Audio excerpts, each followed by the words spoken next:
మహిళల కోసం ఆయన సతీమణి సావిత్రిబాయి పూలేతో కలిసి 1848లో మహిళలకు ప్రత్యేకంగా పాఠశాలను ఏర్పాటు చేయడం జరిగింది. అంటే ఆ రోజుల్లో మహిళలు చదవడమే పాపంగా ఉన్న రోజులవి.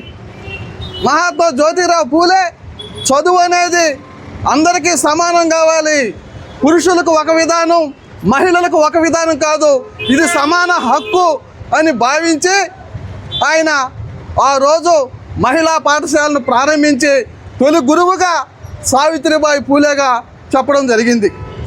అంతేకాదు ఆయన కుల వివక్ష ఉన్న రోజుల్లో 1873వ సంవత్సరం సత్యశోధక సమాజ్ అనే సంస్థను ఏర్పాటు చేసి ఆ సంస్థ ద్వారా ఈక్వాలిటీ, సమానత్వం, న్యాయం, సెల్ఫ్ రెస్పెక్ట్, ఆత్మాభిమానం అనే 3 నినాదాలు తీసుకొని ఆయన ప్రజల్లోకి వెళ్ళి వీటిని వ్యాపింపజేశారు.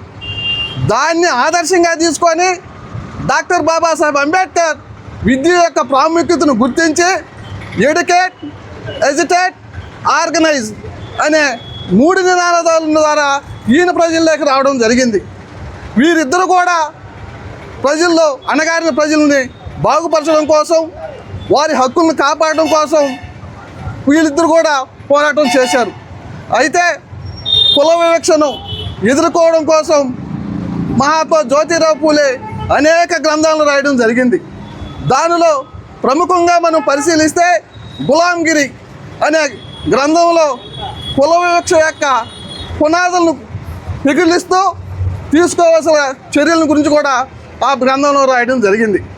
అయితే డాక్టర్ బాబాసాహెబ్ అంబేద్కర్ ఒక మాట చెప్పేవారు, జ్యోతిరావు పూలేని తన గురువుగా భావించి ఆయన ఏవైతే ఈ మహిళల కోసం విధవ అంటే చనిపోతే మహిళలు భర్త చనిపోతే విధవలకి పెళ్ళిళ్ళు చేయడం అయితేనేమి, అదేవిధంగా వారికి చదువు అయితేనేమి, వారికి అన్ని రకాలుగా మహిళలకి ముందుండి పోరాడిన సామాజిక సంస్కర్త జ్యోతిరావు పూలే. వీటన్నిటికీ ఆయన బాటలో పయనిస్తూ హక్కులు కల్పించిన మేధావి డాక్టర్ బాబాసాహెబ్ అంబేద్కర్. ఆయన గురువు ఆలోచన విధానాల్ని ఈయన తీసుకొని ఈయన తన ద్వారా దానికి చట్టబద్ధత కల్పించిన మహానుభావుడు డాక్టర్ బాబాసాహెబ్ అంబేద్కర్.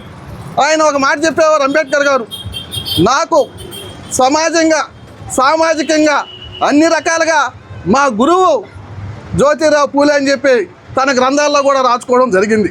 దీన్ని బట్టి జ్యోతిరావు పూలే గారు ఎంతటి సంఘ సంస్కృతో మనందరం కూడా తెలుసుకోవాలని ఇటువంటి అవకాశం కల్పించిన మా జూలపాటి మస్తానయ్య గారికి హృదయపూర్వక ధన్యవాదాలు తెలియజేస్తున్నాను.